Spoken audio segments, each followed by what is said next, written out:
grande il cordoglio nei confronti sia dell'Istituto del Palazzolo sia dei familiari. È il dolore di tutta Rosà quello espresso dal sindaco Elena Mezzalira. La morte di Suor Ferdinanda Ferraro riporta drammaticamente alla ribalta l'emergenza traffico lungo una statale che attraversa il centro cittadino.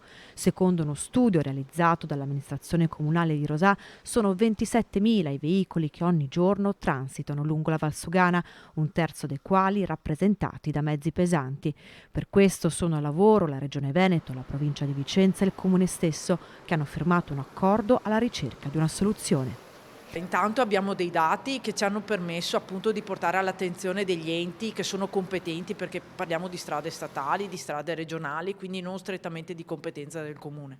Questi dati ci hanno permesso di portare all'attenzione e di portare avanti queste riflessioni all'interno di un tavolo, anche perché questi enti dovranno poi mettere a disposizione delle risorse economiche importanti, perché si parla di interventi importanti, e da qui possiamo partire per elaborare delle proposte che siano delle soluzioni per Rosà. Tra le ipotesi allo studio una circonvallazione che permetta di bypassare il centro ulteriormente gravato di traffico dopo l'apertura a monte della rotatoria d'ingresso alla Pedemontana Veneta.